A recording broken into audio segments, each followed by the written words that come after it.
কে বলে? ফেরাউন শ্রেষ্ঠ ছিল না, মৃত্যু তাকেও ছেড়ে দিল না। দেখে যাই তার সব স্মৃতি চিহ্ন, দেখে যাই তার সব স্মৃতি চিহ্ন, কেউ আজ তার কথা কয় না। ঠিক বলে? পৃথিবীতে কেউ স্থায়ী হয় না। তো এরকম ফেরাউন হওয়া যাবে না। ঠিক কিনা বলো? ফেরাউন হওয়া, মানুষের উপর জুলুম নির্যাতন করা যাবে না, ক্ষমতা পেয়ে ক্ষমতার অপব্যবহার করা যাবে। কথা বলেন না কেন? যাবে। যদি কেউ ক্ষমতা পেয়ে ক্ষমতার অপব্যবহার করে তার পরিণাম খুবই ভয়াবহ। ঠিক কিনা বলেন? ভাইয়ের আমার, আমি আপনাদের খেদমতে সূরাতুল ইখলাস, যাকে আমরা কুল হুয়াল্লাহ সূরা বলে আমরা জানি, সকলেই সূরাটা মুখস্থ আছে না নাই? কথা বলেন, আছে না নাই? সকলের পরিচিত একটা সূরা আমি আপনাদের খেদমতে তেলাওয়াত করেছি। বিশ্বনবী সাল্লাল্লাহু আলাইহি ওয়াসাল্লামের অসংখ্য অগণিত হাদিসসমূহ থেকে ছোট্ট একটা হাদিস আমি আপনাদের খেদমতে আরজ করেছি। আল্লাহ তাআলা যদি তৌফিক দান করেন, আয়াত সূরা এবং হাদিসকে সামনে রেখে অল্প কিছুক্ষণ কথা বলার ইচ্ছা রাখি। ওমা তাওফীকি ইল্লা বিল্লাহ। জানি না আমার সময় কতটুকু আছে, সময় আমাকে দিবে কিনা। যাই হোক, যতটুকু সময় পাই ইনশাআল্লাহ আমি আমার বিষয়বস্তু আলোচনার চেষ্টা করব। আল্লাহ রাব্বুল আলামিন দুনিয়াতে যুগে যুগে মানুষ প্রেরণ করেছেন। মানুষ প্রেরণ করার পর ওই মানুষকে যখন মানুষ আল্লাহ তাআলাকে ভুলে মাখলুকের ইবাদতে যখন লেগে গেল, মানুষ মানুষের পূজা করতে লাগলো, দেব দেবীর উপাসনা করতে লাগলো, তখন আল্লাহ তাআলা মানুষকে আল্লাহর পথের পথিক করার জন্য, আল্লাহর পথের সন্ধান দেওয়ার জন্য আল্লাহ তাআলা যুগে যুগে অসংখ্য নবী রাসূল দুনিয়াতে পাঠিয়েছেন। ঠিক কিনা বলেন? তারই ধারাবাহিকতা সর্বশেষ আকাই নামদার তাজদারে মদিনা জনাবে মুহাম্মদ রাসূলুল্লাহ সাল্লাল্লাহু আলাইহি ওয়াসাল্লামকে আল্লাহ তাআলা পৃথিবীতে পাঠান। নবীর পরে কোন নবী আছে? কত বলেন আছে? নবীর পরে কোন নবী নাই। যারা বলবে নবীর পরে নবীর আর নবী আছে, ঈমান আছে না গেছে? কত বলেন না কেন? এটাই ঈমান, এটাই বিশ্বাস করতে হবে আমাদের নবীর পরে কোন নবী মা কানা মুহাম্মাদুন আবা আহাদিন মির রিজালিকুম ওয়ালাকিন রাসূলুল্লাহ ওয়ালাকিন রাসূলুল্লাহ ওয়া খাতামান নবিয়্যিন। নবুয়তের শিল আমাদের নবীর কথা হয়েছে, শেষ, আর নবী আসবে না। সুতরাং যারা আমাদের নবীর পর নবী আছে বলে বিশ্বাস করে তারা কাফের, এতে কোনো সন্দেহ। সেই মহানবী সাল্লাল্লাহু আলাইহি ওয়াসাল্লামের পর আল্লাহ তাআলা দুনিয়ার পথ হারা মানুষকে সন্ধান দেওয়ার জন্য, আল্লাহ তাআলার পথের পথিক করার জন্য একটা কিতাব আমাদের নবীকে দিয়েছেন। সেই কিতাবের নাম কি বলেন? সেই কিতাবের নাম কি বলেন? কোরআনুল কারীম। মহান এক গ্রন্থ আল্লাহ নবীকে দান করেছেন। এটা এমন একটা গ্রন্থ, এমন একটা কালাম, এমন একটা কিতাব, যেই কিতাবের দিকে মানুষ, যে কোরআনের দিকে মানুষ যদি তাকায় তাকে তেলাওয়াত করতে হবে না। যতক্ষণ একটা বান্দা বান্দি আল্লাহর কোরআনের দিকে তাকায় থাকবে, তার আমল থেকে গুনাহ মাফ হইতে থাকবে। পৃথিবীর জমিনে কিছু দৃষ্টি আছে, পৃথিবীর জমিনে কিছু নজর আছে, কিছু দৃষ্টি আছে যে দৃষ্টির মাধ্যমে মানুষের শুধু গুনাহ মাফ হইতে থাকে, সওয়াব লেখা হইতে থাকে। তার মধ্যে হচ্ছে আল্লাহর ঘর কাবা, বাইতুল্লাহ আছে না নাই? আছে না নাই? আল্লাহ নবী সাল্লাল্লাহু আলাইহি ওয়াসাল্লাম বলেন, কোন বান্দা বান্দি যদি হজ করতে যায়, উমরা করতে যায়, হজ উমরা করাকালীন যখন বান্দা তওয়াফ করতে থাকে, বান্দা তওয়াফ করতে করতে এক পর্যায়ে ক্লান্ত হয়ে যায়। আর ওই মানুষটা যদি ক্লান্ত বদন নিয়ে মাতাবের এক প্রান্তে বসে যদি আল্লাহর ঘরের দিকে মহব্বতের সাথে তাকায়া থাকে, নবীজি বলেন ওই বান্দার প্রত্যেকটা দৃষ্টির বিনিময়ে তার গুনাহ মাফ হবে, তার আমলনামায় কমপক্ষে আল্লাহ তাআলা তার উপরে 20টি রহমত নাজিল করে দিবেন। দ্বিতীয় হচ্ছে আল্লাহর কালাম কোরআনুল কারীম। কোরআনুল কারীমে দেখি যে বান্দা বান্দি তাকায় থাকবে, আপনি মসজিদে গেলেন 10 মিনিট সময় বাকি আছে, জামাত আরম্ভ হওয়ার 10 মিনিট সময় বাকি আছে, অথবা 5 মিনিট সময় বাকি আছে, আপনি কোরআন পড়তে পারেন নাই, কিন্তু আপনি কোরআনকে হাতে নেন, কোরআনকে ধারণ করেন, কোরআনকে চুমু খান, কোরআনকে বুকে লাগান, কোরআনকে মাথায় নেন, কোরআনের দিকে তাকায়া থাকেন, যতক্ষণ কোরআন দিকে তাকায়া থাকবেন ততক্ষণ আপনার আমল থেকে গুনাহ মাফ হইতে থাকবে। কয়টা হলো? 3 নম্বর নবীজি বলেন যে বান্দা বান্দি তার মাতা পিতার দিকে রহমতের দৃষ্টি তাকায় থাকবে, যতক্ষণ পর্যন্ত তার মাতা পিতা চেহারা দিয়ে তাকায় থাকবে, প্রত্যেকটা দৃষ্টির বিনিময়ে আল্লাহ তাআলা বান্দার আমলনামায় কবুল হজের সওয়াব আল্লাহ দান করে দিবেন। এই কোরআনুল কারীমের সাথে মহব্বত আমাদের থাকা দরকার আছে না নাই? কত বড় আছে না নাই? আমার বন্ধুরা, আমার ভাইরা, আপনি কোরআন তেলাওয়াত করতে পারেন না, হাফিজুল কোরআন আপনি হতে পারেন নাই, কিন্তু কোরআনকে মহব্বত করার কোনো বাধা আসেনি। কত বড় বাধা আসেনি? কোরআনকে হাতে নেওয়ার কোনো সমস্যা আসেনি নাকি নিষেধ আসেনি? কোরআনকে হাতে নেওয়ার কোনো বাধা নাই, নিষেধ নাই। কোরআন আপনি হাতে নিতে পারেন, কোরআনকে চুমু খাইতে পারেন, অথবা কোরআনে যে সবচেয়ে একটা সহজ ছোট্ট একটা সূরা নিয়ে তেলাওয়াত করলাম, ওই সূরাটা যদি আপনি নিয়মিত তেলাওয়াত করেন, নিয়মিত সূরাটা তেলাওয়াত করেন, আল্লাহর কসম দিয়ে বলি ওই সূরা আল্লাহ তাআলা ওই সূরা ওই কোরআনের সূরা আপনাকে আল্লাহ জান্নাত পর্যন্ত পৌঁছাইয়া দিবে। আমার বন্ধুরা, আজকে আমরা দুনিয়াতে তো কত মানুষকে মহব্বত করি, কত বস্তুর সাথে আমাদের মহব্বত হয়, কত বাড়ি গাড়ির সাথে আমাদের মহব্বত হয়, কত বন্ধু বান্ধবের সাথে আমাদের মহব্বত আছে না নাই?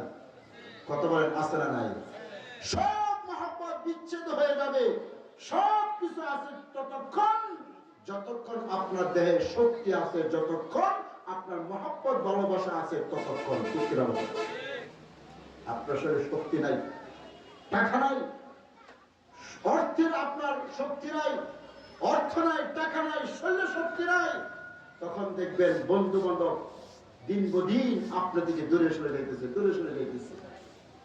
এটা দুনিয়ার বাস্তব নমুনা। কথা বলতে ছিল, কিন্তু আল্লাহর কসম দিয়ে বলি, যদি কোরআনুল কারীমের ছোট্ট একটা সূরা আমি আপনাদের খেদমতে তেলাওয়াত করেছি, এই সূরাটা যদি আপনি ধারণ করতে পারেন, মহব্বত করেন, প্রতিনিয়ত তেলাওয়াত করেন, আর বলেন আল্লাহ তোমার কালাম আমি পড়তে পারি না, কিন্তু তোমার কালামের এই সূরাটাকে আমি মহব্বত করি, ভালোবাসি, এই জন্য বেশি বেশি তেলাওয়াত করি, আল্লাহর কসম দিয়ে বলি এই সূরা আপনাকে যতক্ষণ পর্যন্ত আল্লাহ জান্নাতে না ঢুকাইবে ততক্ষণ পর্যন্ত এই সূরা আপনার থেকে বিচ্ছেদ হবে না। সুবহানাল্লাহ। এটা আমার কথা নয়, এটা আমার মুখের ভাষা নয়। নবীজি সাল্লাল্লাহু আলাইহি ওয়াসাল্লাম হাদিস শরীফে একজন সাহাবীর ঘটনা উল্লেখ করে দেওয়া হয়েছে বুখারীর বর্ণনায়। নবী একজন সাহাবী, যুবক সাহাবী, ও যুবক ভাইরা খুব মন দিয়ে শুনেন। নবী সাল্লাল্লাহু আলাইহি একজন যুবক সাহাবী ইমামতি করে, মসজিদে ইমামতি করে, প্রতিনিয়ত যে সমস্ত ওয়াক্তে ইমাম সাহেব জোরে তেলাওয়াত করে, এরকম কয়টি ওয়াক্ত আছে তো বুঝেন না? 5 ওয়াক্ত নামাজে কয় ওয়াক্ত নামাজে ইমাম সাহেব জোরে কেরাত করেন? ফজর, মাগরিব, এশা। ঠিক আছে কিনা? আল্লাহর বান্দা যুবক মানুষ, ইমাম সাহেব মানুষ, প্রতিনিয়ত 3 ওয়াক্ত নামাজে যেহেতু মুসল্লিরা ইমাম সাহেবের কেরাত শুনতে পায়, আল্লাহর বান্দা সূরাতুল ফাতিহা তিনি তেলাওয়াত করেন। সূরাতুল ফাতিহা তেলাওয়াত করার পর সাথে সাথে আল্লাহর বান্দা সূরাতুল ইখলাসকে তেলাওয়াত করে। সুবহানাল্লাহ বলেন। সূরাতুল ইখলাস তেলাওয়াত শেষ, এবার আল্লাহর বান্দা এবার অন্য সূরা তার সাথে সংযুক্ত করে। এভাবে চলতে লাগলো। কিছুদিন যাওয়ার পর মুসল্লিদের মাঝে কানাঘুষা শুরু হয়ে গেল। ব্যাপার কি? ইমাম সাহেবের কণ্ঠ তো খুব ভালো, তার তেলাওয়াত খুব মিষ্টি, আবার সে হাফেজ কোরআন। তদুপরি ইমাম সাহেব প্রত্যেক সময় প্রত্যেক রাকাতে প্রতিনিয়ত প্রতি অর্থে সূরাতুল ফাতিহা তেলাওয়াত করার পর সূরাতুল ইখলাস কেন তেলাওয়াত করে, তার পিছনে কারণ আছে না নাই? কত বড় আছে না নাই? দেখবেন আমাদের সমাজে আজও আমাদের সমাজে আজও দেখতে পারবেন দুনিয়ার সমস্ত ঝামেলা থাকা সত্ত্বেও মসজিদের ইমাম সাহেবকে নিয়ে, মুয়াজ্জিন সাহেবকে নিয়ে, খাদেমদেরকে নিয়ে সমাজ করা বেশি সময় লাগে না। কথা বল ঠিক কিনা? বেশি সময় লাগে না। মসজিদ থেকে বের হতে দেরি হয়, বলে কি ব্যাপার, ইমাম সাহেব আজকে এত লম্বা কেরাত পড়লো কেন? মুয়াজ্জিন সাহেব 5 মিনিট পরে আযান দিল কেন? খাদেম সাহেব মসজিদটা কেন ভালোভাবে পরিষ্কার করে নাই কেন? এখন সমালোচনা আছে না নাই? শুরু হয়ে গেল, মুক্তাদের মাঝে সমাজ শুরু হয়ে গেল। এবার একে অন্যকে প্রশ্ন করতে লাগলো, ব্যাপারটা কি? ইমাম সাহেব তো ভালো মানুষ, তেলাওয়াত ভালো, তার কণ্ঠ ভালো, তদুপরি তিনি কেন সেই ইখলাস পাঠ করেন? তার পেছনে কারণ আছে না নাই? সুতরাং সামনে যখন আসলো, সামনে অক্তের মাঝে সমস্ত মুসল্লিরা বলে, হুজুর আপনি আজকে আমাদের একটা প্রশ্নের উত্তর দিতে হবে। বলে, প্রশ্ন কি? আমরা দেখতে পাই বহুদিন যাবত আপনি সূরাতুল ইখলাস তেলাওয়াত করে আপনি অন্য সূরা তেলাওয়াত করেন, তার কারণটা কি? ইমাম সাহেব বলেন, আমি কারণ বলবো না, আমি ইমামতিও করব না। সুবহানাল্লাহ। কি বলছে? আমি কারণও বলবো না, ইমামতিও করব না। মুসল্লিরা বলে, আপনি ইমামতি করবেন না, আমরা আপনাকে ছাড়বো না। কথা বলেন না কেন? এরকম কিছু ইমাম সাহেব আছে না? আছে না কিছু? ইমামতি করতে রাজি না, কিন্তু মুসল্লিরা তার ভক্ত হয়ে গেছে। হুজুর আপনি কি সমস্যা বলেন? বেতনের সমস্যা? আপনাকে 5,000 টাকা বেতন বাড়ায় দিলাম, আপনাকে থাকতে হবে। আছে না নাই? বাড়ির সমস্যা? আপনার বাড়িতে আমরা ঘর করে দিব, তবু আপনাকে থাকতে হবে, কারণ তার সাথে মহব্বত হয়ে গেছে। তার তেলাওয়াত এত কণ্ঠ, এত মধুর কণ্ঠ, যখন সে ফজর নামাজে কোরআন তেলাওয়াত করে মনে হয় আল্লাহর পক্ষ থেকে কোরআন নাজিল হচ্ছে। সুবহানাল্লাহ। মক্কা মদিনায় গেছে এরকম লোক আছে তো এখানে? হাজী সাহেব আছেন না? মাশাআল্লাহ, হাজী সাহেব আছে। ইমাম সাহেব যখন ফজর নামাজে কোরআন তেলাওয়াত যখন করে, আল্লাহ, চক্ষু দিয়ে পানি আসে। এত লম্বা কেরাত পড়ে, এত লম্বা কেরাত পড়ে মনে হয় আল্লাহর পক্ষ থেকে কোরআন নাজিল হইতেছে। ও ভাই, দুনিয়ার সব কিছুতে শেষ আছে, কিন্তু আল্লাহর কোরআনের কখনো শেষ নাই। সুবহানাল্লাহ বলেন না? কোরআন যার কাছ থেকে শুনবেন তার কাছ থেকে নতুনত্ব মনে হবে যে আরো তেলাওয়াত করতো। দেখেন না, রমজান মাসে যখন হাদিস সামনে কোরআন তেলাওয়াত করে মনে হয় আল্লাহু আকবার, কত মধুর লাগে। আছে না নাই? আমার ভাই, এটা হচ্ছে কোরআনের মুজিজা। এটা কি? কোরআনের মুজিজা। যত তেলাওয়াত করবে ততই কোরআনের স্বাদ বাড়তে থাকবে, কমবে না। সুবহানাল্লাহ বলেন। সুতরাং ইমাম সাহেব বলতে লাগলো, আমি তার কারণ বলবো না। মুসলিমরা বলে, আমরাও আপনাকে ছাড়তে রাজি না, ইমামতি করতে হবে। আপনি কত কারণ বলেন বা নাই বলেন, আমরা তো আপনাকে ছাড়বো না। এবার সমস্ত মুসল্লিরা, সাহাবায়ে কেরাম যখন কোন সমস্যার সম্মুখীন হতেন, আল্লাহ নবীজি দ্বারস্থ করা হয়ে যেতেন। সুবহানাল্লাহ বলেন। কারণ নবীজি এখনো দুনিয়াতে আছেন। আর এখন আমাদের সমস্যা হলে আমরা আলেমদের কাছে যাই না, জালেমদের কাছে যাই। কথা বলেন না কেন? আলিমে ফতোয়া তালাশ করব। একজন মানুষ বিপদে পড়ছে, 7 জন ফতোয়া দিচ্ছে, কয় এগুলা কিছু না। এগুলা কি? তালাক কি একসাথে 3 তালাকের তালাক হয়? একসাথে 3 তালাকের তালাক হয় না, ফতোয়া দিয়ে দিচ্ছি। আলেমদের দরকার নাই। যে দিন আসতেছে মানুষের ঈমান এমনি চলে যাবে, আপনি টেরও পাবেন না। আমাদের গ্রাম্য ভাষায় একটা কথা বলে, হাসতে হাসতে ঈমান যায়, ঈমানের নাগাল কে পায়। আপনি এমন কথা বলবেন, মানুষের হাসি আসবে, আর ওই হাসির ভিতরে আপনার ঈমান চলে যায়। প্রতিনিয়ত এরকম ঘটনা ঘটতেছে আমাদের সমাজে। বিশেষ করে আম জনতার মাঝে তালাকের যে প্রবণতা, তালাকের যে প্রচলন চলতেছে, এটা একটা সাধারণ ব্যাপার হয়ে গেছে তাদের কাছে, সাধারণ ব্যাপার হয়ে গেছে।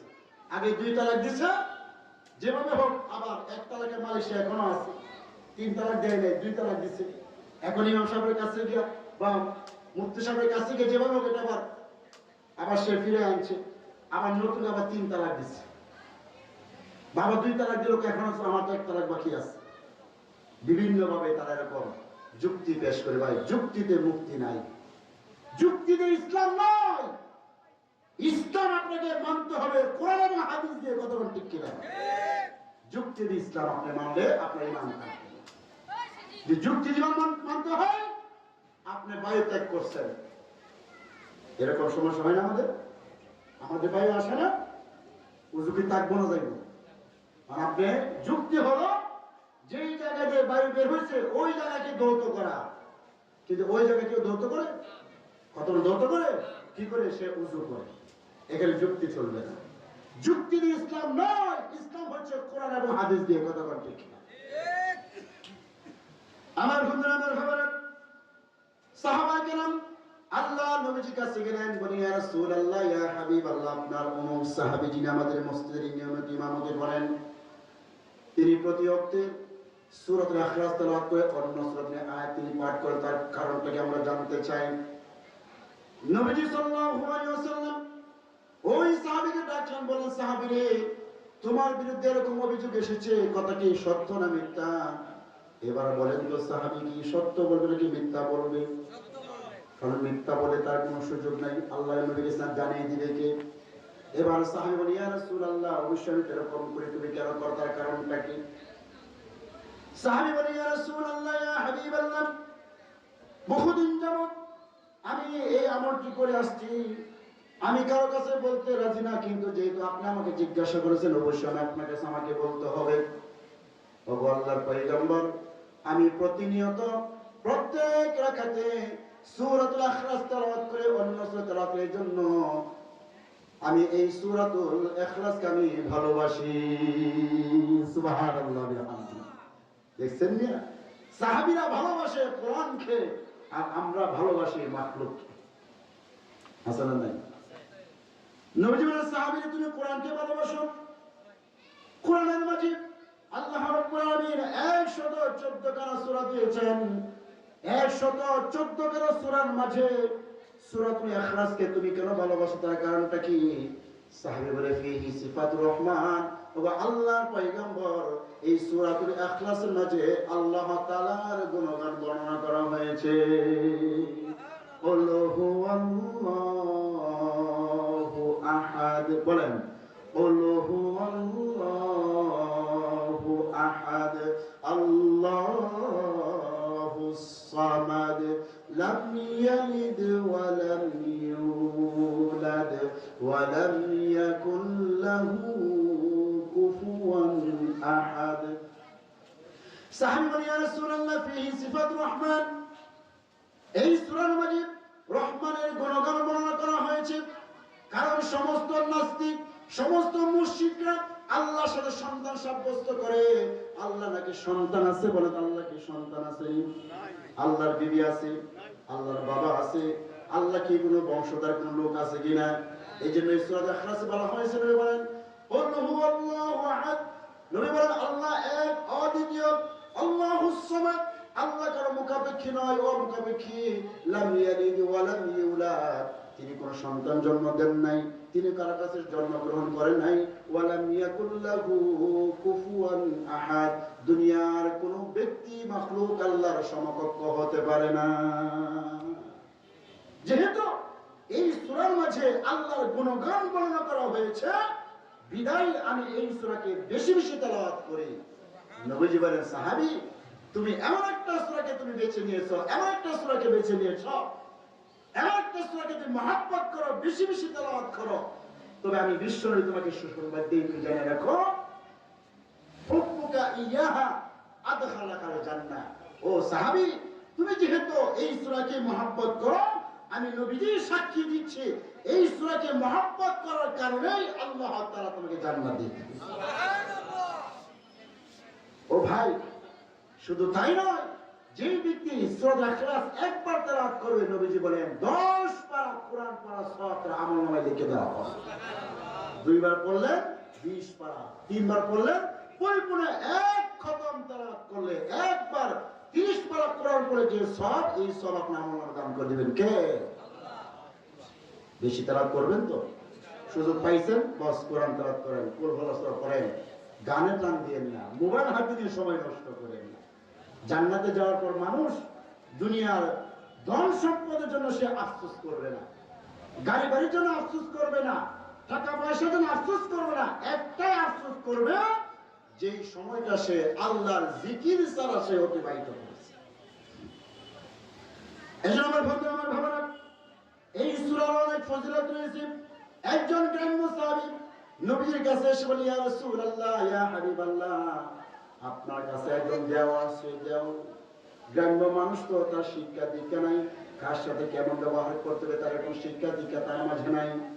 নবীজি বলে, ইয়া রাসূলুল্লাহ, আপনার কাছে একজন দেওয়া আছে, দেও। দেও মানে জিবরাইল কথা বলা হয়েছে। নবীজি বলে, আমার কাছে কোনো দেওয়া আসে না, আমার কাছে একজন জিবরাইল আছে। জিবরাইল, ওই জিবরাইল আল্লাহর পক্ষ থেকে আমার কাছে কোরআন নিয়ে আসে, কোরআন নিয়ে আসে আমার কাছে। ওই গ্রাম্য সাহাবী, ইয়া রাসূলুল্লাহ, তাহলে আমাকে একটা কোরআনের আয়াত আপনি আমাকে শোনান। নবীজি বলেন, ও সাহাবী, ওই যে বৌদ্ধ মানুষ, তুমি এতই সৌভাগ্যবান, এতই তুমি সৌভাগ্যবান, এই মাত্র জিবরাইল আলাইহিস সালাম আমার কাছে এসে এমন একটা সূরা নিয়ে আসলেন, যে সূরাটা একবার তেলাওয়াত করলে আল্লাহ তাকে 10 পারা কোরআন পড়ার সওয়াব তাকে দান করিয়া দেয়। 2 বার পড়লে 20 পারা, 3 বার পড়লে পরিপূর্ণ কোরআনের খতম সওয়াব দান করেন। 10 বার কেউ যদি বান্দা বান্দী তেলাওয়াত করে, আল্লাহ তাআলা ওই বান্দা বান্দীর জন্য জান্নাতে একটা অট্টালিকা তৈরি করে দেন। কমপক্ষে এখন থেকে ওয়াদা করেন, ঘুমের আগে জান্নাতে একটা বাড়ি তৈরি করে আপনি ঘুমাবেন। ইনশাআল্লাহ পারবো না? পারবো না ইনশাআল্লাহ। কয়বার পড়তে হবে? কয়বার? 10 বার তেলাওয়াত করেন। নবীজি বলেন, জান্নাতে ওই বান্দা বান্দির জন্য একটা বিশাল অট্টালিকা তৈরি করা হবে, যার একটা ইটের মূল্য এত হবে, আসমান জমিন কয়েক হাজার কোটি বার বিক্রি করলো জান্নাতে একটা ইটের মূল্য হবে না। আর তো আস্তে কোন সুবহানাল্লাহ। ভয় আছে নাকি আপনাদের? হ্যাঁ, এটা কোন রাজনৈতিক মঞ্চ নাকি? হ্যাঁ, রাজনৈতিক মঞ্চ না। সুবহানাল্লাহর ভয় কিসে? সুবহানাল্লাহর মূল্য কি জানেন? সুবহানাল্লাহর দাম কি জানেন? একবার সুবহানাল্লাহ বলছেন, মিজানের পাল্লাটা আল্লাহ তাআলা নেক দ্বারা ভরপুর করে দিয়েছে। মিজানের পাল্লা কত বড়?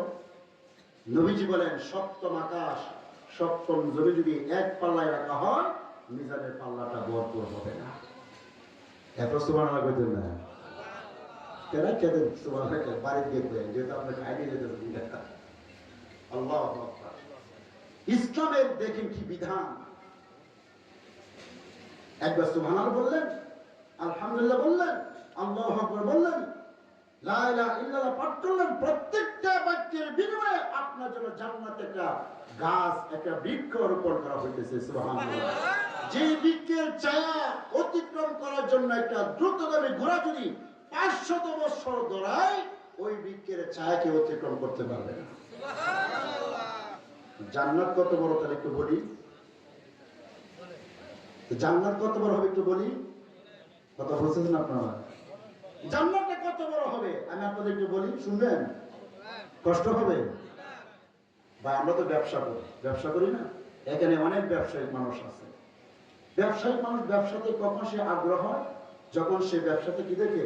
লাভ দেখে। ঠিক না দেখি? দেখতেছে সে 1 লক্ষ টাকা যদি সেখানে পুঁজি কাটায়, তাহলে প্রতিনিয়ত মাসে তাকে যদি প্রায় 20,000 30,000 টাকা বেরিয়ে আসতেছে, তাহলে সে এখানে বেশি বেশি কি পুঁজি কাটানো কি করবে? চেষ্টা করবে। আল্লাহ রাব্বুল আলামিন সাইয়্যিদুল মালায়েকা হযরত জিবরাইল আলাইহিস সালাম, যিনি সমস্ত ফেরেশতাদের সর্দার যিনি ছিলেন, সেই জিবরাইল আলাইহিস সালামকে আল্লাহ তাআলা 600 পাকা দিয়েছেন। কত পাকা? 600 পাকা দিয়েছেন। একটা পাকা যদি তিনি ডানা মেলেন, পৃথিবীর সংকলন হবে না। সুবহানাল্লাহ বলেন। তো জিবরাইল সালামের গতি কতটুকু? আর পাকার বা তার গতি কতটুকু, চলার গতি কতটুকু, এতটুকু বোঝায়। হযরত ইউসুফ আলাইহিস সালামকে যখন তার ভাইয়েরা মিলে যখন কুয়ার মধ্যে নিক্ষেপ করে, ঘটনা সবাই জানেন, কুয়ার মধ্যে নিক্ষেপ করার সময় নিক্ষেপ করে দিছে, ছেড়ে দিছে, এমন সময় হযরত জিবরাইল আলাইহিস সালাম সিদরাতুল মুনতাহায় তিনি আছেন, মানে সপ্তম আকাশের শেষ পয়েন্ট সিদরাতুল মুনতাহায় তিনি অবস্থান করতেছেন। সপ্তম আকাশ পাড়ি দিয়ে দুনিয়াতে আসতে হবে। এই মুহূর্তে আল্লাহ তাআলা হুকুম দিয়েছেন, জিবরাইল আমার পয়গম্বর ইউসুফ আলাইহিস সালামকে পানি স্পর্শ করার আগেই তুমি তোমার কোলে উঠাইয়া দাও। সুবহানাল্লাহ। জিবরাইল আলাইহিস সালাম কত দূর আছে? কত দূর আছে? সপ্তম আকাশ পরে সিদরাতুল মুনতাহায় তিনি অবস্থান করতেছেন। আর ওইদিক দিয়ে তার বাইরে কি করছে? ইউসুফ আলাইহিস সালাম তার বাইরে তাকে কুয়ায় ছেড়ে দিচ্ছে। কয় ঘন্টা সময় লাগবে বলেন তো? সম্ভব? আপনি একটা পাথর ছেড়ে দেন কুয়ার মধ্যে, নিচে যেতে কয় সময় লাগবে? কথা বোঝেন না আপনারা? 1 মিনিট সময় লাগবে? কয়েক সেকেন্ডও লাগবে। হযরত জিবরাইল আলাইহিস সালাম বলেন, আল্লাহ তাআলা আমাকে হুকুম দিলেন হযরত ইউসুফ আলাইহিস সালামকে তার বাইরে যখন কুয়ার মধ্যে ছেড়ে দিল, আমি জিবরাইল আলাইহিস সালাম 600 পাকা ডানা মেলে মুহূর্তের মাঝে হযরত ইউসুফ আলাইহিস সালামকে পানি স্পর্শ করার আগে আমি তাকে উঠাইয়া নিলাম। এখন বুঝছেন তার গতি কতটুকু? বুঝছেন তো তার চলার গতি কতটুকু? বিদ্যুতের মতন। হ্যাঁ, বিদ্যুতের মতন না। আপনি কোন দুনিয়ায় কোন এরকম যন্ত্র আবিষ্কার হয় নাই যে যন্ত্রের মাধ্যমে হযরত জিবরাইল আলাইহিস সালামের চলার গতি আপনি নিয়ন্ত্রণ করতে পারবেন, অনুমান করার ক্ষমতা নাই। সেই জিবরাইল আলাইহিস সালাম রব্বুল আলামিন আপনাকে জান্নাত বানাইলেন, নেককার বান্দা বান্দীদের জান্নাত বানাইলেন। আমি তো জান্নাত দেখতে চাই, জান্নাত দেখতে চাই, কত বড় জান্নাত আমি তো দেখতে চাই। আল্লাহ বলেন, জিবরাইল তুমি যাও দেখতে পারো, কিন্তু তুমি জান্নাত দেখে কখনো শেষ করতে পারবে না। সুবহানাল্লাহ। হযরত জিবরাইল আলাইহিস সালাম তিনি চলে গেলেন, জান্নাতে যেতে লাগলেন। 1 বছর 2 বছর নয়, 100 বছর 200 বছর নয়, প্রায় 70,000 বছর হযরত জিবরাইল আলাইহিস সালাম জান্নাতে দৌড়াইলেন, জান্নাতে দৌড়াইলেন। জান্নাতে দৌড়ানোর পর জান্নাতের সীমা শেষ করতে পারে নাই। সুবহানাল্লাহ বলতেন না? গতি তো মনে আছে, গতি মনে আছে কি পরিমাণ গতি ছিল? কত হাজার বছর? 70,000 বছর দৌড়াইছে জান্নাতে। জান্নাতে দৌড়ানোর পর জান্নাত শেষ করতে পারে নাই। বলে রব্বুল আলামিন জান্নাত আর কত দূর আছে? আল্লাহ বলেন, ও জিবরাইল তুমি এতক্ষণ দৌড়েছো, দৌড়ার পর তুমি জান্নাতে কি দেখতে পেয়েছো? জিবরাইল বলে, ইয়া রব্বুল আলামিন আমি জান্নাতে 3টা খুঁটি আমি অতিক্রম করেছি। কয়টা খুঁটি? কয়টা খুঁটি? আল্লাহ বলেন, জিবরাইল জান্নাতের মধ্যে তুমি 3টা খুঁটি তুমি অতিক্রম করেছো, এরকম অসংখ্য খুঁটি আমি আল্লাহ রাব্বুল আলামিন তোমার সামনে রেখে দিয়েছি। জিবরাইল রব্বুল আলামিন আমাকে তুমি যদি আজীবন আমাকে হায়াত দাও আর দৌড়াইতে থাকি, তোমার জান্নাত আমি দৌড়াইয়া শেষ করতে পারবো না। ফাইনা তাফিরুন, ও মানুষ আজকে তোমরা কোথায় দৌড়াদৌড়ি করিতেছ? কোথায় আজকে তোমরা চলতেছ আল্লাহকে ভুলে? আসো আল্লাহর দিকে আসো। একবার সুবহানাল্লাহ বলেন, একবার আলহামদুলিল্লাহ বলেন, একবার আল্লাহু আকবার বলেন, একবার লা ইলাহা ইল্লাল্লাহ পাঠ করেন। প্রত্যেকটা শব্দের বিনিময়ে জান্নাতে আপনার জন্য একটা বৃক্ষ রোপণ করা হবে, যে বৃক্ষের ছায়া একটা দ্রুতগামী ঘোড়া 500 বছর ধরে অতিক্রম করতে পারবে। মোবাইলে বসে দেখে কোনো ফায়দা নাই। সময় যাইব, ঈমান আমল সব যাইব, চরিত্র নষ্ট হবে। কথা বলেন কি ঠিক? হুজুর মোবাইলে কি খারাপ জিনিস আছে, ভালো জিনিস কি নাই? কথা বলেন কি? আচ্ছা আপনি আমি কি ফেরেশতা? কথা বলেন না কেন? ফেরেশতা? আপনি আমার কি ঈমান? আপনি আমার ঈমান কচু পাতার পানি। কচু পাতা চেনেন আপনারা? এই কচু পাতার মধ্যে পানি রাখলে কি তাকে না করে যায়, সাথে সাথে কি করে যায়। ও ভাই, এরকম দুনিয়াতে অসংখ্য আল্লাহর ওলি ছিল যারা শয়তানের ফাঁদে পড়ে মুহূর্তের মধ্যে ঈমান হারা হয়ে গেছে। সাবধান, মোবাইলের সময় কম দিবে, সময় পেলে জিকির করবে। এখন মরণের কোনো সময় আছে? বলতে পারবে যে হুজুর এখন বিবাহ করি নাই, নাতি নাতর হবো, তারপরে কি মরবো, এরকম কেউ বলতে পারবে? দেখেন না, মোবাইল করে দেখেন না, শুধু তরু তাজা মানুষগুলা, যুবকগুলা দুনিয়া থেকে চলে যেতেছে।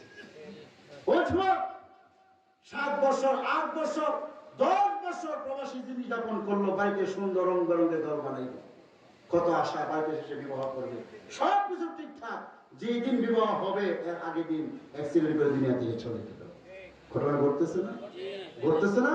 আরে বিবাহ করে বাড়িতে আসার পর গাড়ি বাঁধি শেষ, এরকম তো ঘটনা আছে না? না, যে গেট দিয়ে তার জীবনের সবচেয়ে বড় আশা তার স্ত্রীকে নিয়ে বাড়িতে প্রবেশ করবে, ওই গেট দিয়ে তার মৃতদেহ ঘর থেকে বার হয়। কত ঠিক না?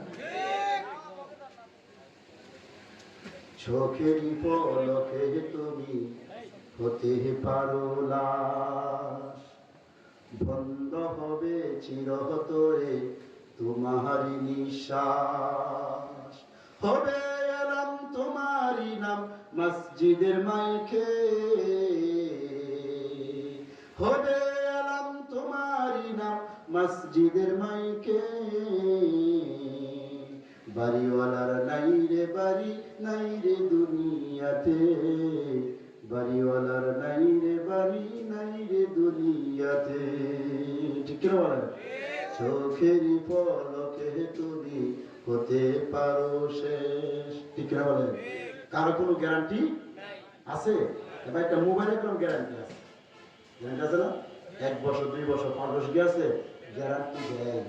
এই যে একটা মাইক বানিয়েছে, মাইকের একটা ওয়ারেন্টি আছে, আছে না নাই? একটা ফ্রিজেরও গ্যারান্টি আছে, কিন্তু মানুষের কোনো গ্যারান্টি। শিশু মরতেছে, বুড়া মরতেছে, বুড়ি মরতেছে, যুবক মরতেছে, যুবতী মরতেছে, তবে এখন বেশিরভাগ যুবক হয়ে মরতেছে। কতক্ষণ ঠিক? কিসের আশা, কিসের অহংকার, কি নিয়ে তুমি জানো খবর দেশে? খবরটা কি কারো বাবা শ্বশুর বাড়ি গেলে আমাকে এখানে তোমার কথা সাজা দিবে? এখানে কারো নেতাগিরি চলবে না, এখানে কারো দুনিয়ার বাহাদুরি চলবে না, পরিচয় চলবে না। আপনি কোন দল করেন, কোন নেতার আপনি অনুসরণ করেছেন, চলবে না। চলবে একটাই, মার রব্বুকা, মা রব্বুকা আমার নাবিয়ুকা আমার দীনুকা। 3টা প্রশ্ন করুন, আপনার 3টা প্রশ্ন দিতে পারবেন, আপনার জন্য জান্নাতি বিছানা ব্যবস্থা রয়েছে। দিতে পারবেন না, জাহান্নামে গর্ত হয়ে যাবে। রবের পরিচয় দিনে দিতে নেওয়া দরকার আছে না নাই? আছে না নাই? এই জন্য প্রত্যেকটা মুসলমান প্রতি নামাজের রবের পরিচয় আছে না নাই? বান্দা যখন নামাজের আল্লাহু আকবার দাঁড়াই, আলহামদুলিল্লাহি রাব্বিল আলামিন, রব আছে না নাই? সুবহানা রাব্বিয়াল আযীম, আছে না নাই? সামিআল্লাহু লিমান হামিদা রব্বানা লাকাল হামদ, আছে না নাই? আবার সাথে সুবহান রাব্বিয়াল, আছে না নাই? তাহলে বুঝা গেল যে বান্দা বান্দি দৈনিক 5 ওয়াক্ত নামাজ আদায় করবে, বান্দা রবের সাথে সম্পর্ক হয়ে যাবে। ও ভাই, আপনি মূর্খ হন, কোরআন পড়তে পারেন না, আরবি আপনার জ্ঞান, আপনার বিন্দুমাত্র জ্ঞান নাই, কিন্তু আপনি যখন কবরে যাবেন, কবরে যাওয়ার সাথে সাথে অটোমেটিক আপনার প্রশ্নের উত্তর বের করে দিবে কে? রাবিয়া বলছে যখন কবরে যখন তাকে শোয়াইলো, শোয়ানোর পর তারা বলে মার রব্বুকা, তোমার রবকে। রাবিয়া বলে, হাইরে আশ্চর্য কথা, তোমরা কোথা থেকে এসেছো? আসমান থেকে এসেছি। আসমান থেকে এসেছো? আসমান কত দূর? বহু দূর, বহু দূর আসমান থেকে এসে কবরে এসে রবকে তোমরা বলো নাই? আমরা রবকে বলি নাই। যদি বহু দূর থেকে কবরে এসে রবকে না বলতে পারো, আমি রাবিয়া বলছি বলো তো দুনিয়া থেকে আমি কত দূর আমি এসেছি? 3.5 হাত মাটির নিচে তুমি এসেছো। এবার রাবিয়া বলছে বলে, ও ফেরেশতারা, তোমরা যদি বহুদূর আসমান থেকে এসে রবকে বলতে না পারো, আমি রাবিয়া যে আল্লাহর জন্য আমার যৌবন কালকে আমি শেষ করে দিলাম, যৌবন কখন আসলো কখন শেষ হলো আমি বলতে পারি না, আমি সেই রাবিয়া কি 3.5 হাত মাটির নিচে এসে আমি আমার রবকে বলে গেছি। সুবহানাল্লাহ। আল্লাহ বলে, ফেরেশতারে, ও ফেরেশতারা, আমার রাবিয়ার কাছে রবের পরিচয় চাইস না, এই কারণ তোদের চেয়ে বেশি রাবিয়া তার রবের সাথে পরিচয় রয়েছে। দেখছেন না? ইন্নাল্লাযীনা ক্বালু ربنا الله ثم استقاموا تتنزل عليهم الملائكة ألا تخافوا ولا تحزنوا وأبشروا بالجنة التي كنتم توعدون এতটুকুই বেজে নেন যারা রবকে রব হিসেবে স্বীকার করলো আর এই রবের অটল থেকে দুনিয়া থেকে আসতে পারলো মৃত্যুর পর তার কোনো চিন্তা নাই পেরেশানি নাই ফেরেশতা বলে দুনিয়া তো আমরা আপনার সাথে ছিলাম আর এখনো আপনার সাথে আছি যতক্ষণ জান্নাতে না যাবেন ততক্ষণ আপনাকে আমরা পৃথক হব না সুবহানাল্লাহ বলতেছিলাম ওই জন্ম সাহাবীর কথা বলে রাসূল বলে ও সাহাবী তুমি এতই ভাগ্যবান জিবরাইল আলাইহিস সালামের কাছে এমন একটা সূরা নিয়ে আসলো যেই সূরাটা 10 বার তেলাওয়াত করলে আল্লাহ তোমার জন্য জান্নাতে একটা অট্টালিকা বানিয়ে দিবেন সুবহানাল্লাহ এমন সাই বলে নিমাল ইলাহু ইলাহুনা নিমাল ইলাহু ইলাহুনা আমরা বলি যেমন অমুক ভাই জিন্দাবাদ বলি কিনা বলেন নির্বাচন সামনে আসতেছে বলবেন তো জনমে বলা বললেন জমনের বলা বললেন একটা বিন্দু পরিমাণ দেখি না এক নাম মনে হয় কথা ঠিক কিনা সে কি হবে একটু টান দিবে আর কিছু মুড়ি চাবাই নেবে এর চেয়ে বেশি কিছু কি করে সাহেব এর চেয়ে বেশি কিছু না কিন্তু আল্লাহর নাম নাম দুনিয়াতে আল্লাহ আপনাকে আমাদের সাহায্য করে দিবে সাহাবী বলে নিমাল ইলাহু ইলাহুনা আমার আল্লাহ জিন্দাবাদ সুবহানাল্লাহ না আল্লাহর ধন্যবাদ দিতেছে আল্লাহ কি করতেছে আমল করি অল্প আমার আল্লাহ দেয় বেশি সুবহানাল্লাহ না সাহাবীর অবস্থা থেকে একজন সাহাবী হযরত আব্দুল্লাহ ইবনে আউফ রাদিয়াল্লাহু আনহু বলেন ওই বৌদ্ধ ব্যক্তি আল্লাহর কোরআনের মর্যাদা বুঝে গেছে সুবহানাল্লাহ না সে কোরআনের মর্যাদা বুঝে গেছে তার সাথে সম্পর্ক হয়েছে কার আব্দুল্লাহ ইবনে আউফ বলেন আমি যদি ওই সাহাবীকে একটু সন্তুষ্ট করতে পারি একটু হাদিয়া দিতে পারি তাহলে আমি খুশি করতে পারলাম আর তাকে আমি যদি খুশি করতে পারি আমার আল্লাহ আমার প্রতি সন্তুষ্ট হয়ে যাবে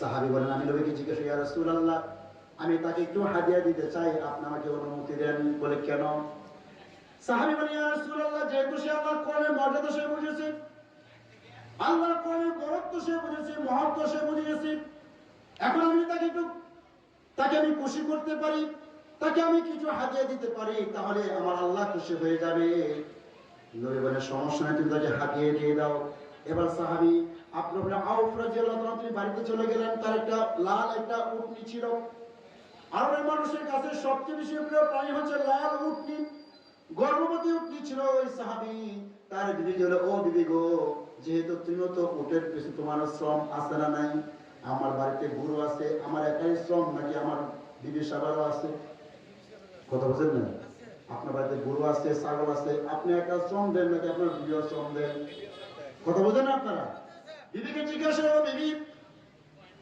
এই উটটা আমি একজন বান্দাকে হাদিয়া দিতে চাই যেহেতু সে আল্লাহর কোরআনের সে মহত্ব বুঝে গেছে কোরআনের মর্যাদা সে বুঝে গেছে আমি তাকে খুশি করতে পারলে আমার আল্লাহ খুশি হয়ে যাবে বিবি বলে কোনো সমস্যা আপনি তাকে দিয়ে দেন এবার ওই সাহাবী ওই উটটা নিয়ে এসে ওই গ্রাম্য সাহাবীর হাতে দিয়ে দেয় আর বলে ও আল্লাহর বান্দা আমি তোমাকে উটটা হাদিয়ে দিয়ে দিলাম সুবহানাল্লাহ বলেন এবার সাহাবী আব্দুল্লাহ ইবনে আউফ রাদিয়াল্লাহু আনহু ওই গ্রাম্য সাহাবীকে উটটি হাদিয়া দিয়ে তিনি সবেমাত্র তিনি জায়গা থেকে এখনো তিনি নড়তে পারেন নাই নড়ে চড়তে পারে নাই এমন সময় নবীজির কাছে জিবরাইল বলে ইয়া রাসূলুল্লাহ ইয়া হাবিবাল্লাহ আপনার সাহাবী একজন কোরআনের বাহককে খুশি করার জন্য কোরআনের মর্যাদা যে বুঝছে তাকে খুশি করার জন্য একটা উটনি তাকে হাদিয়া দিয়েছে আপনি তাকে সুসংবাদ দিয়ে দেন আল্লাহ রাব্বুল আমিন আপনার ওই সাহাবীর জন্য জান্নাতে ৭৯,০০০ উটনির ব্যবস্থা করে দিয়েছে দিয়েছে কয়টা পাইছে কয়টা ৭৯,০০০ উটনি কোথায় পাইবো তাহলে লোকটা জান্নাতে যাইতো না হ্যাঁ যাইবো কথা বুঝেছেন আপনারা আরে ভাই উটনি পাওয়ার জন্য জান্নাতে যাওয়া শর্ত তাহলে বোঝা নিশ্চিত ওই লোকটা কি সুবহানাল্লাহ না এবার সাহাবীর কথা শুনে অনেক সাহাবীরা সকলে তাকে হাদিয়া দেয় আর মুসাবি হাদিয়া পাইতে পাইতে প্রায় 1000 উট তার হাতে এসে গেল। সুবহানাল্লাহ বলেন। এবার মুসাবি 1000 উটের বহর নিয়ে বাড়ি দিয়ে যাইতেছে আর বলতেছে, আমার আল্লাহ এতই দয়ালু, আমার আল্লাহ এতই দাতা, দুনিয়াতে কোরআনের মর্যাদা বুঝলে দুনিয়াতে তার নগদ পুরস্কার পাওয়া যায় না জানি, দুনিয়াতে কোরআন মর্যাদা বোঝার কারণে যে দুনিয়াতে এমন মর্যাদা পাওয়া যায় না জানি, আল্লাহ তাআলা ওই বান্দা বান্দির জন্য জান্নাতে কি নিয়ামতের ব্যবস্থা করে রেখে দিয়েছে। ও ভাইরা, এইজন্য কোরআনের সাথে মহব্বত করা, কোরআন ওয়ালাদের সাথে মহব্বত স্থাপন করা, এটা আপনার আমার নাজাতের একটা কারণ হয়ে দাঁড়ায়। সহজে একটা ঘটনা বলি। হযরতে বাদশাহ সুলতান মাহমুদ গজনবী নাম শুনছেন আপনারা? শুনছেন? এই সুলতান মাহমুদ গজনবী রাহমাতুল্লাহি আলাইহি, তার যুগের ঘটনা। একজন ছাত্র তালেবে ইলম, মাদ্রাসার ছাত্রদের মাদ্রাসা উদ্যোগ আছে মাহফিল, এরপর একজন মাদ্রাসার ছাত্র সুলতান মাহমুদ গজনবী রাহমাতুল্লাহ তার যুগে নিশির রাতে রাস্তায় যে সরকার যে লাইট থাকে না সিটি গুলাতে বা পৌরসভাতে লাইটের ব্যবস্থা হয় কিনা, ওই ছাত্র গভীর রজনীতে কনকনে শীতের মাঝে সরকারি লাইটের আলোর মাধ্যমে সে আল্লাহর কোরআন সে তেলাওয়াত করতেছে, কিতাবাদি করতেছে। সুলতান মাহমুদ গজনবী রাহমাতুল্লাহি আলাইহি তিনি দেখতে পারতেছেন, তার বহনে যখন যাইতেছে দেখতে পারতেছে একজন ছাত্র গভীর রাতে সরকারি লাইটের আলোর মাধ্যমে সে কিতাব পড়তেছে। তার দয়া হলো, মায়া হলো, তাকে উঠাইয়া রাজ দরবারে নিয়ে তাকে মেহমান ব্যবস্থা করে মেহমানদারি করলো। খাওয়া দাওয়া শেষে তাকে বলতেছে, ও আল্লাহর বান্দা, আমি তোমার কাছে 2টা জিনিসের দোয়া চাই। কয়টা জিনিসের দোয়া? কয়টা জিনিসের দোয়া? দেখেন কি দোয়া চাইতেছে না, রাষ্ট্রকে ক্ষমতা ঠিক এই দোয়া চাইতেছে না। 1 নম্বর দোয়া হলো, তুমি আমার জন্য দোয়া করবে, আমার বহুদিনের আশা আমি নবীকে স্বপ্ন দেখা, আমি যে নবীকে স্বপ্ন দেখতে পারি। সুবহানাল্লাহ। কি করেন, আমাদের সকল তামান্না আছে নবীকে দেখা আছে, আল্লাহ কবুল করে। 2 নম্বর, আমি যে পৃথিবীর সর্বশ্রেষ্ঠ মানুষের সাথে আমার সাক্ষাৎ হয়ে যায়। সুবহানাল্লাহ। কার সাথে সাক্ষাৎ? সর্বশ্রেষ্ঠ উত্তম মানুষের সাথে আমার সাক্ষাৎ হয়ে যায়। কেন? সাক্ষাৎ হওয়ার পর তার কাছে দোয়া চাইবো যেন আমি নবীকে স্বপ্নে দেখতে পাই। সুলতান মাহমুদ গজনবী রাহমাতুল্লাহি আলাইহি ওই ছাত্রকে আপ্যায়ন করার পর তাই যথেষ্ট হাদিয়া দিলেন, আর বললেন, যখন তোমার হাদিয়া শেষ হয়ে যাবে তুমি আবার আমার কাছে আসবে, আমি তোমাকে হাদিয়া দিব। ওই রাত্রেই সুলতান মাহমুদ গজনবী রাহমাতুল্লাহি আলাইহি তিনি ওযু করে শয়ন করলেন, আর ওই রাত্রেই সে নবীজির সাক্ষাৎ তার দিদার হয়ে যায়। সুবহানাল্লাহ। এখন নবীকে দেখার পর অত্যন্ত মহব্বতের সাথে, ভালোবাসার সাথে নবীকে সালাম জানাইলেন, আদবের সাথে নবীর মহব্বত ভালোবাসা ধারণ করে জিজ্ঞাসা করলেন, ইয়া রাসূলুল্লাহ, একটা আশা তোমার পূর্ণ হলো, আমি আপনাকে স্বপ্ন দেখলাম, দ্বিতীয় আশাটা পূর্ণ হওয়ার জন্য আমি আপনার কাছে দোয়া চাই। ও আল্লাহর পয়গম্বর, আপনি দোয়া করবেন আমি যেন পৃথিবীর সর্বশ্রেষ্ঠ উত্তম মানুষের সাথে যেন আমি সাক্ষাৎটা আমার হয়ে যায়। সুবহানাল্লাহ। নবী সুলতান মাহমুদ গজনবী, তুমি বহুদিন যাবত তোমার 2টা আশা ছিল, তোমার আশা পুরা হয় নাই। আজকে তুমি মাদ্রাসার ছাত্রকে রাস্তা থেকে উঠাইয়া রাজদরবার মেহমানদারি করাইলা, মেহমান বানাইলা, হাদিয়া দিলা, আর ওই রাত্রে তুমি আমাকে দেখলা। তা বলো তো, ওই মাদ্রাসার ছাত্রের চেয়ে পৃথিবীতে উত্তম আর কোন মানুষ হতে? এটা আমার কথা না, নবীজির কথা। খায়রুকুম মান তাআল্লামাল কুরআনা ওয়া আল্লামা। নবীজি বলেন, দুনিয়াতে সর্বোত্তম বান্দা বান্দী হলো তারাই যারা দুনিয়াতে আল্লাহর কোরআন শিখে, আল্লাহর কোরআনকে শিক্ষা দেয়। চেয়ারম্যান সাহেব, এমপি সাহেব, মন্ত্রী সাহেব, রাষ্ট্রপতি নিয়ে শ্রেষ্ঠ মানুষ নয়। দুনিয়ার সমস্ত মানুষের খাবার, আপনি আমার খাবার ব্যবস্থা হচ্ছে ওই সমস্ত মাদ্রাসার ছাত্রদের ওসিলায়। আপনি তো শেষ রাতে ঘুমিয়ে থাকেন, এখন তো গরম, শীতের সময় আমরা ঘুমিয়ে থাকি, শেষ রাতে ঘুম কি চাপে নাকি কমে? কথা বলেন না কেন? ঘুমটা খুব চাপে না? খুব চাপে। আর ওই সময় গিয়ে দেখবেন এই সমস্ত মাদ্রাসা এসে দেখবেন ছাত্র রাত্রে 3টার সময় ঘুম থেকে উঠে পূজা করে আল্লাহর কদমে সাজদা দেয়, মহল্লাবাসীর জন্য আল্লাহর কাছে দোয়া করে, তখন কোরআন তেলাওয়াত করতে থাকে। আল্লাহর পক্ষ থেকে রহমতের মতন, আল্লাহর পক্ষ থেকে রহমত বৃষ্টির মতন ওই এলাকায় নাজিল হতে থাকে। সুবহানাল্লাহ। তো এই মাদ্রাসা দিন দিন আমাদের সামনে আর উন্নতি হোক, মাদ্রাসার লেখাপড়া মান আর উন্নত হোক, মাদ্রাসার ছাত্রদের কোনো টেনশন না করতে হয়, খাবার যেন টেনশন করতে না হয়, মোহতামি সাহেব যেন খাবার যেন টেনশন করতে না হয়, এই ব্যবস্থা কি আমাদের করা দরকার আছে না নাই? এখন আওয়াজ দিত না বেশি, এখন আওয়াজটা কম দিন, আছে না নাই? কত আছে না নাই? এই মাদ্রাসায় এতিম ছাত্র আছে না? নবীমান আওয়া ইয়াতীমান ইলা তুআমিহি ওয়া শারাবিহি আওজাবাহুল্লাহুল জান্নাহ। যে ব্যক্তি একজন এতিম সন্তানের